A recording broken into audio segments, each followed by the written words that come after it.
Hello everyone, welcome to Popcorn Session Channel. Today, get ready for an action-packed and comedy story that will leave you craving for more. Grab your snacks, get comfortable, and let's dive into this incredible journey with him. Popcorn Session Channel presents Blue Beetle. Meet the story of James, a recent college graduate who longs to reunite with his family after a long period of being apart. However, his joy turns into concern when he discovers that his family is facing serious financial difficulties. The truth is, they had a business that went bankrupt due to strong competition from Korg Industries, a powerful company that forced them to close their doors. To make matters worse, James's father, Alberto, suffered a sudden illness, resulting in hefty medical expenses that left the family in debt and on the verge of losing their home. Desperate to help his family, James tries to find a job, but the harsh reality is that nobody is willing to give a recent graduate a chance. It's then that Milagro, James's younger sister, decides to step in and help him find a decent job. She manages to secure a position for him as a janitor at the mansion of Victoria Cord, the CEO of Cord Industries, the very company that has caused so much trouble for James's family. While James and Milagro work at the mansion,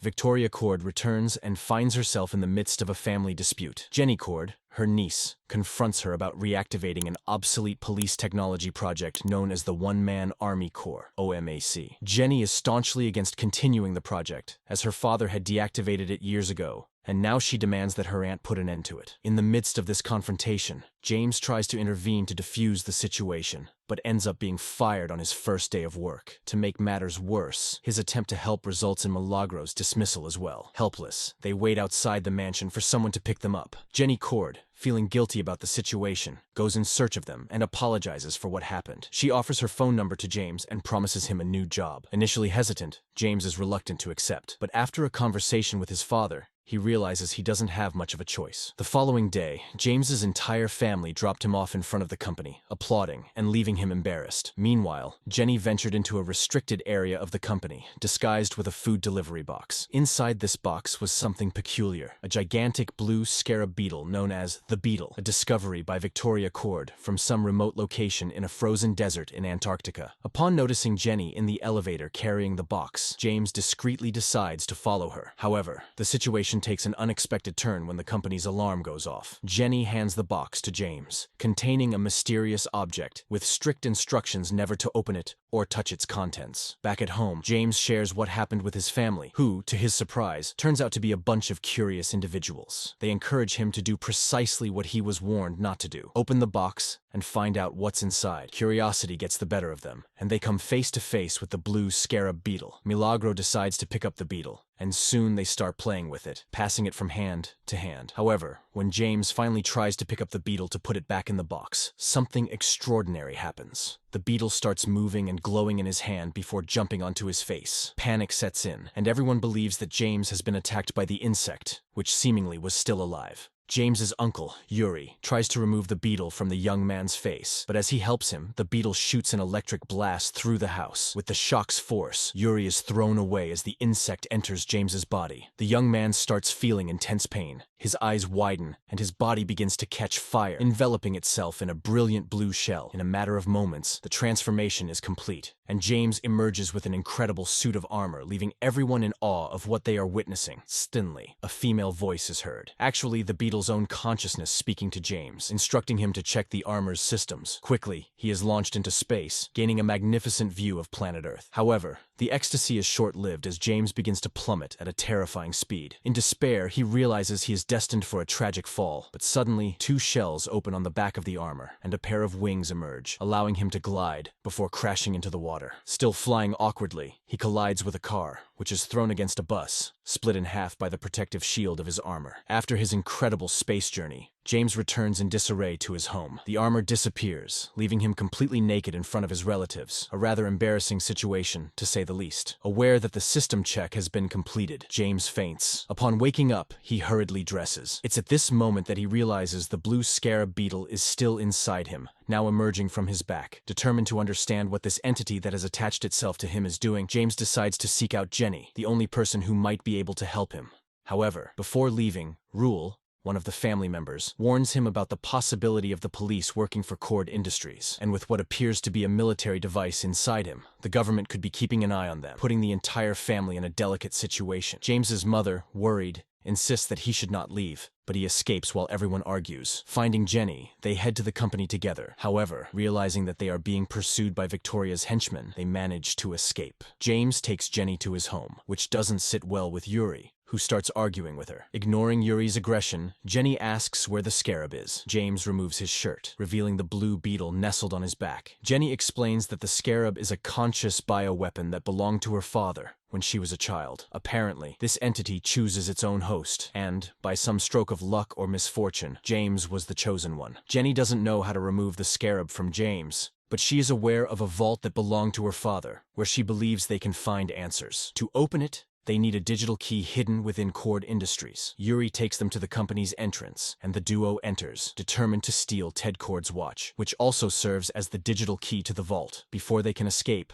Pax, Victoria's bodyguard, is sent to retrieve the scarab. James fights Pax, who has OMAC technology embedded in his body. Jenny returns to the car with Yuri, while James, who was losing the battle, manages to get into his uncle's car, and they escape. On the way back to Jenny's childhood home, James reveals to Jenny and Yuri that the scarab introduced itself as Kajita. Upon arriving at the Cord mansion using Ted's watch, they discover that Jenny's father's vault is, in fact, a secret laboratory, where he used to operate as the superhero Blue Beetle. While Yuri hacks into Ted's computer, James and Jenny re-examine the scarab, and Kajita heals James' wounds. Jenny shares that her father spent his life studying the scarab, and Jenny's mother asked Ted to become a superhero. But for some reason, the scarab chose not to bond with him, so he decided to create his own suits and gadgets, and became the superhero Blue Beetle. The romantic moment was interrupted by Yuri, who unexpectedly burst into the room with good news. He had successfully hacked Ted's computer. Driven by an insatiable thirst for answers about the scarab, they returned to the lab, where they made a surprising discovery. Kajita, the entity residing in James, had already bonded with another person in the past, someone who had created the prototype of the OMIC suit. However, the most shocking revelation was that the only way for James to rid himself of the scarab was to sacrifice his own life. This terrible discovery caused discouragement and disagreements among them. James distanced himself from the others, but Yuri didn't give up on helping him. With words of encouragement, he managed to reignite James's hope,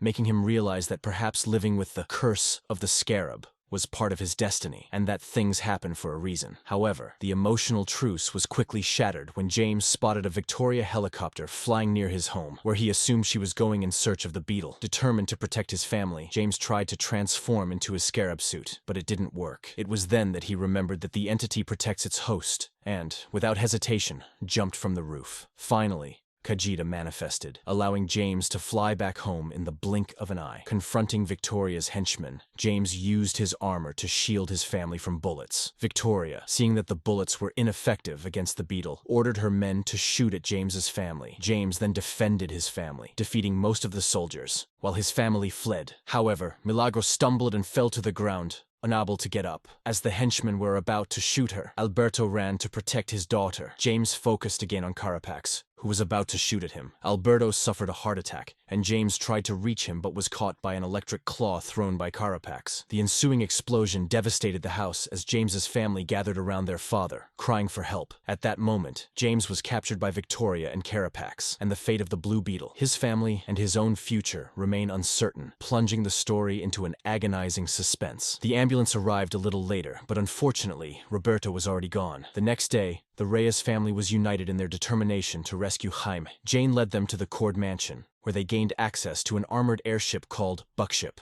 owned by Jane's father. Together, they devised a rescue plan to save Jaime. The Reyes family and Jane set off towards a fortress on an island near Cuba, where Jaime was held captive, and where the OMAC project was being developed. Jenny and the Reyes family reached the island and faced the majority of Victoria's men. Using their intelligence and skills, they managed to infiltrate the base in search of Jaime. Amidst the underground corridors, they discovered a room where they witnessed the OMAC units being powered by the scarab. Meanwhile, Victoria planned to create thousands of super soldiers by transferring the scarab's code to the neural system of the OMAC. However, this procedure posed a great risk to Jaime's life. Sanchez, Victoria's chief scientist, disagreed with the idea and tried to persuade her to keep Jaime alive so they could learn more about the scarab. However, Victoria paid no heed and ordered the transfer of the scarab's code to the OMAC implanted in Carapax to begin. The process of extracting the scarab's code caused tremendous pain to Jaime, leading his organs to collapse. Before losing consciousness, he had a vision of his father, who encouraged him to accept his destiny instead of fighting against it. Jaime bid farewell to his father, approached Kajita, and finally accepted his host. Meanwhile, Jane and Milagro approached the generator and placed explosives on it. They then moved away and detonated the explosives, culminating in a decisive moment. Jaime had successfully accepted Kajita, but the scarab's code had already been transferred to the OMAC suit. Carapax was free, and Sanchez helped him initiate his own scarab suit. However, Carapax was determined to eliminate Jaime. Jaime managed to escape from Carapax, who was now equipped with a powerful suit powered by the OMAC code. While trying to flee, he encountered Jaime's grandmother, who helped him deal with the henchman using a bazooka borrowed from Yane. Jaime and his grandmother returned to Buckship but realized that Jane and Milagro had not yet returned. Jaime decided to go out again to look for them. Meanwhile, Jenny was unconscious after the explosion and, upon waking up, realized she was in the hands of Victoria. Milagro, on the other hand, was being chased by Victoria's henchmen when Jaime appeared at the right moment and defeated all the men. Jaime's uncle found them, and Milagro ran to hug him. However, Jaime noticed that Jane was still missing. Before they could start searching for her, Carapax arrived, and the two engaged in a fierce battle. Jaime was losing to Carapax, but Yuri courageously began throwing stones at Carapax. Unfortunately, Carapax responded with a fatal shot that hit Yuri. Furious at his uncle's death, Jaime gathered all his strength and determination to defeat Carapax in honor of Yuri and his father. He used all his power to gain the upper hand in the fight, and was about to deliver a final blow to Carapax. However, Kajita, the Scarab entity, intervened and reminded Jaime that the Blue Beetle lineage was not one of destruction. Kajita then showed Jaime Carapax's past, a once innocent child who lost his mother due to an attack. This event turned him into a soldier who grew up in a hostile environment and was adopted by Victoria, who used him as a guinea pig in the Dark OMAC project. The painful life Carapax had led turned him into a man with a cold heart, manipulated to be loyal to Victoria. Jaime, with compassion, sheathed his sword and helped Carapax to his feet. He expressed that love for his family made him strong. This moment of understanding and empathy brought a turnaround in the situation and Carapax's redemption. Meanwhile, Jenny was in the helicopter with Victoria, who expressed confidence in her project now that she had the duplicated scarab code. However, Jenny still had a trick up her sleeve. She managed to poison the helicopter pilots while camouflaging herself in a cotton candy-like device, a kind of protective cocoon that cushioned her fall. When the helicopter lost control and crashed, Jenny and Victoria landed safely on the ground. Jenny acted quickly and destroyed the duplicated scarab code. Furious, Victoria ordered Carapax to eliminate Jaime, but something surprising happened. For the first time since being under Victoria's command, Carapax no longer obeyed her. He let them both escape and removed the necklace containing a photo of his late mother. Carapax set his OMAC suit to explode, taking Victoria with him as he walked towards the smiling image of his mother beckoning him into the light. Carapax's suit exploded, destroying the entire island with him and Victoria inside. Jaime ran back to Buckship, where he reunited with Jenny, his family, and Yuri, who was still alive. They all embraced, crying tears of joy after everything that had happened. Jenny took on an executive role at Cord Industries, while the Reyes family mourned the loss of Alberto. They visited their burnt-down old house, and the whole neighborhood came together to offer support. Jane arrived sometime later to join the family. She gave Yuri a new truck and promised the Cord Industries would be responsible for rebuilding the Reyes family's house. Before leaving, Jaime and Jane shared a meaningful look, knowing they were about to kiss. And indeed, they kissed as Jaime's body configured with the power of the scarab. They then flew to Ted Cord's lab, where Jaime's powers continued to manifest. A garbled transmission from Ted Cord was received, confirming that he was still alive. This was the thrilling summary of the 2023 film called Blue Beetle. I hope you enjoyed it. Like, subscribe, and leave your rating in the comments. Big hug, and until next time.